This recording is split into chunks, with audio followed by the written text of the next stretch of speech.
Welcome po sa MYT Vlog. May nabibili na naman akong isang electric fan. Pinakilo lang sa akin. Basag na yung cover sa likod. Ang pangalan niya ay hindi na mabasa dahil sa kalumaan. Itong electric fan niya ito, kaya binintan niya, kakalat-kalat lang kasi doon sa likod ng bahay niya. Kaya nung nagpakilo siya ng bakal, isinama na niya ito sa sako. Ayan. Ano siya? Umikot siya. Umaandar siya.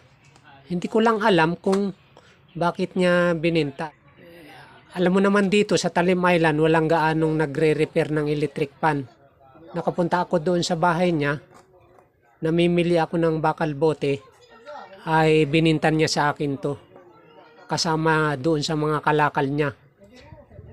Ngayon, ipapakita ko sa inyo na umikot itong electric fan na ito. Hindi ko lang alam kung ano yung pinakasira, kung bakit niya ibininta o tinakal o pinakilo. Ito, tinan nyo.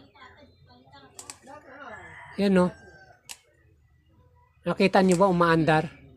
Umaandar siya o. Yan o. Umaandar siya. Ay mapigilan, no? Sa tingin ko nito ay pagka matagal siya umandar, tumitigil.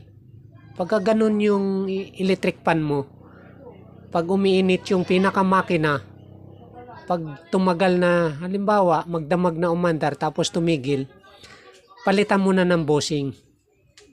Baklasin mo yung pinakamakina, tapos baklasin mo rin yung pinaka-bushing at palitan mo na rin yung pinaka-bushing. Stand fan siya.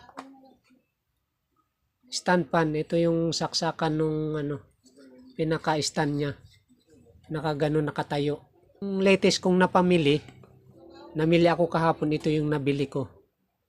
May isa pa akong nabiling electric fan, kulay itim. Tinesting ko siya. Malaking problema yung motor na. Kasi ayaw nang umandar eh. Ayaw nang umikot, ayaw na ring umugong, kasi pagka sinaksak ko tapos umuugong yung motor ay may posibilidad na pwede nating repairin. Ito hindi hindi ko lang alam kung yung pinakasira niya ay yung terminal fuse. Ayun. Pag yun ang sira, dun sa winding niya, nakakabit kasi yun sa winding, yung terminal fuse na maliit lang siya. Ipapakita ko sa inyo. Yung sinasabing thermal fuse ay ganito yun. Ganito yung pyesa niya ito. Pagka naputol ito, hindi na siya aandar kasi yung isang linya nito rekta doon sa pinaka power supply. Pagka naputol yan, ito, kita ba? Yan. Makikita ito sa likod ng winding. Dito pag binuksan mo ito, makikita mo yung winding niya. Nakatali ito doon sa pinakalikod niya. Pagka naputol ito, o kaya, kasi kalimitan, pagka nag-stack up yung pinakamotor, itong motor niya, ang unang-unang masira ito. Ito yung unang, parang fuse, kaya nga terminal fuse eh. Ito. Kaya yung isa, itong itim, wala talagang ka-power. Ito, bago pa siya tingnan. Ang pangalan ng electric fan nito ay Astron. Kung ano yung sinasabing terminal fuse. Ang terminal fuse kasi, pagka nag-stack up yung motor mo, automatic, yun ang masisira, yung maliit na terminal fuse. Yun. Ito wala eh. Baka terminal fuse lang ang sira nito kasi ni ugong o ni yung pinaka vibrate walang bakas yung electrical na pumapasok dito sa motor. Ayan, yung electric power, wala siyang electric power niya, wala.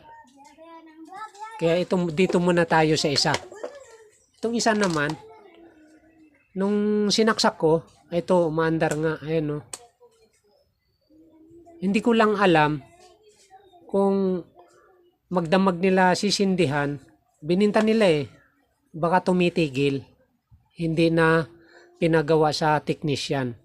Kung malayo kasi ang pagawaan dito sa Talim Island,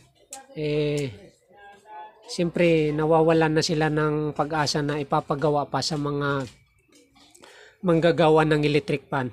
Pero umandar pa, oh. Ayan, oh. Ayan, oh. Umandar pa siya. Malakas pa yung andar niya. Ayan. Pero ang tingin ko nito ay busing yung sira. Tumitigil siya kapag yung motor niya uminit, ay tatama dun sa pinaka yung stator at saka yung rotor nagkadikit kaya tumitigil. Ayan. Ito pwedeng repairin ito. Kasi umiikot siya Umiikot siya, oh. Ayan, oh. Kita nyo naman umandar.